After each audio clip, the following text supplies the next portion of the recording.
Hey guys, welcome to the podcast, Financial Freedom. And I'm your host, Dr. Christopher Liu.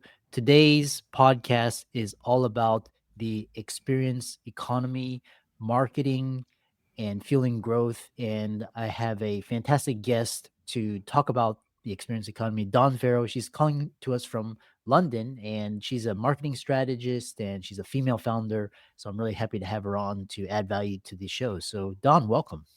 Thank you so much. It's lovely to be speaking to you from London. Yeah, and briefly chronicle your journey, and we'll dive into the topics and the questions of interest. Wonderful. My current role is that I am indeed a female entrepreneur, and I specifically work in what is projected to be, I read this today, the latest figures tell me a $12 trillion experience economy by 2028. And the exciting thing for me is that I'm very much part of that growth, and I lead not only large-scale marketing campaigns for brands like Squid Game and Friends, but I also grow a global community of sales, marketing, and communicators who also want to learn about selling and marketing in the experience economy. Yeah. Sorry, please. No, go ahead. No, that's what I do now, but that wasn't my first business. My first business was indeed a marketing agency, still in the experience economy, but that's what makes me, I guess, a serial entrepreneur. Yeah. And for the audience, just because to define and clarify terminology, what people who haven't heard of the experience economy, describe what it is, some examples. Yeah, it's a great question. And so I very specifically work within the ticketed live experience part of the experience economy. And that means that I essentially create brands and campaigns for things that we don't need in order to fulfill our everyday human needs, but which emotionally we need. So my job is to essentially sell emotion and sell a need to be in the room.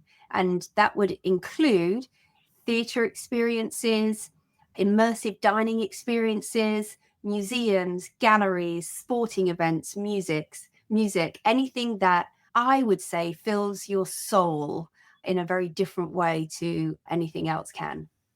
Yeah.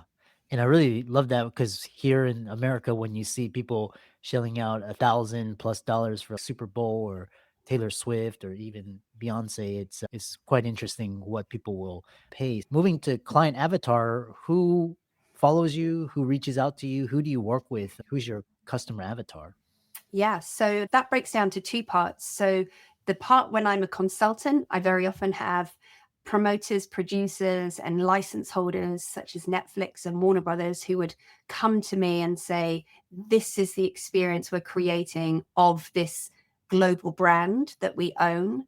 And then on the other side of my business, which is called On Sale Group, that is more specifically for the global marketing, sale, and communications industry, the people working on the inside who never find time to get together, never find time to really explore the most up-to-date trends in marketing. And I have a series of events that I run that allow us all to come together globally from across the world to literally keep everybody up to date on everything we're doing to sell more tickets.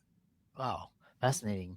What would you say is the pain point or frustration? A lot of times, the entrepreneurs that come on the show, they're solving a specific need, and the people that come and sign up for your programs and your events, what are they seeking, or what are their pain points? I think it's in two parts. So I think that there is that front of mind pain point that I'm very often receive, and that can be I want to be better at, I want to be more skilled at. But actually, what I generally find, because I can find those solutions very quickly, but the real pain points are more to do with the need for community, the need for finding people to support them, and the need for confidence building, actually, because selling things and creating strategies for tickets when it's extraordinarily hard in this kind of economy can be a very lonely job. Yeah. And moving on to the topics of questions is what's interesting is for people that for fans or people in your community, you talked about the experience economy. What is going to be, what's hot now, and what are emerging trends to be on the lookout for if people wanted to get in and profit from the experience economy? Oh, I would love lots of people to get in and profit from the experience economy. There are so many wonderful trends. If you got in on the sphere in any way, you are currently making a fortune. So well done. And I hope that gets to roll out globally. There's some really interesting things. I think that the hot word is still immersive. So if you are presented with something, a large global brand that has the word immersive associated to it, I would definitely explore that. But I would also, as a high net worth individual, I would be exploring funds that very specifically will invest for you across lots of different types of experiences. And I think that's a really interesting and fun way to get involved in what can actually be a really wonderful and quite glamorous world. Interesting. The follow-up question I have for you is, because you mentioned immersive, and what was interesting was 2020 when the whole world shut down, and you basically had Zoom and online, and then now you have hybrid. People still crave that live. How does one reconcile these two factors when you have technologies such as virtual reality, augmented reality? You're going to have glasses. How is that going to change the experience economy? Yeah. The first thing is you're right to acknowledge that it has. And I think that is also part of the explosion in terms of growth. What I would say, and interestingly, where we're seeing huge growth across social media, take growth with TikTok, for example, the number one need that comes out of so much of the research they do of their followers is that what their followers are now seeking are in-person events. And there's some wonderful irony to that, I think, that in a world where we spend most of our days glued to technology, the next thing we want to buy is the in-person version of that thing. So I think that is a huge growth area, in the same way that technology meeting AI, meeting in person, meeting dining, meeting, it's just a glorious sort of melting pot of technology and in person. Yeah. It's amazing, and it's because you think that COVID would have shut down live events, but it's actually made it more popular, and people are actually paying more to attend just that in person and to be around all these events, sporting, entertainment. What makes marketing live experiences different and harder than marketing products or services? I love that. I slightly smile because I think I've never actually marketed anything apart from live experiences. And some days I think, wouldn't it be great just to sell toilet roll? That would be so much easier. And maybe I'm right and maybe I'm wrong. But the reason it's hard is because you don't need what I'm selling. And so much of my time is spent around training teams and working with teams around the need to find the story and what is the benefit for that person to come and buy a ticket for your experience. And actually, you can very easily, we talk a lot about building funnels across all marketing. And so building awareness is hard enough, but very doable. Then you get to this mid part of the funnel. Okay, there's a bit more, like you can slowly bring them across the line. But that conversion, that moment where you're saying, I will give you $100 and you will give me an experience in maybe 3 months' time. It's a really peculiar ask. And so I think that exchange is extremely hard and takes real skill that actually only happens over time, I think. And then a follow-up question I have for you is, what are the biggest mistakes do you see organizations make when marketing live events today? I think the biggest mistake is that people run to say buy a ticket too quickly. And what can happen, many of the experiences that we work on across the globe, we'll be working on things quietly now that we won't actually announce for perhaps another 2 years. But interestingly, because we have worked on it for 2 years, we can fall into a trap of thinking, oh, isn't everybody aware that this is happening? And so when we finally announce, we are confused when people aren't waiting for the news. And we must always remember that the moment we announce, that is the beginning of the storytelling. It's the next, if for the potential customer, you're literally at the beginning of that path to purchase. Everything that has come before, it's just research. And I think that is the biggest, it can be a huge frustration, but it is the reality of announcing experiences nowadays.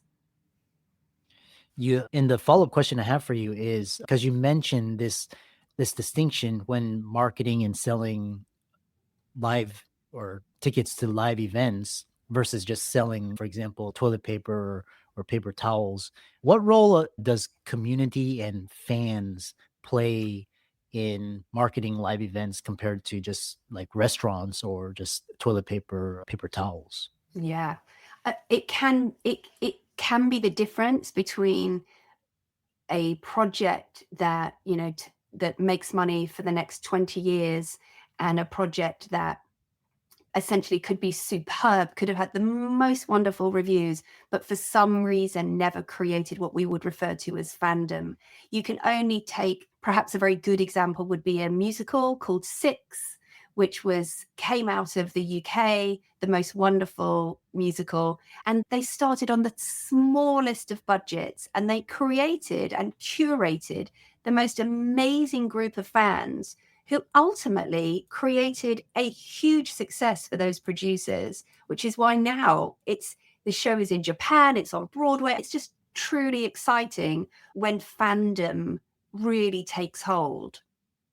Yeah, and it's actually quite a very interesting. It's almost like this because you see it just these. It's like these. It's like when a social media post goes viral or just somebody just catapults to TikTok or Instagram, YouTube stardom, and it's just this fan base and community, and it's something that takes skill. So rounding it out, we have around 5-10 minutes. What advice do you have for the female audience listeners for that want to become entrepreneurs, founders? Because you have a very interesting background in dance, and then you built an agency and you sold it right before the pandemic. Talk about that journey and lessons learned. So many lessons.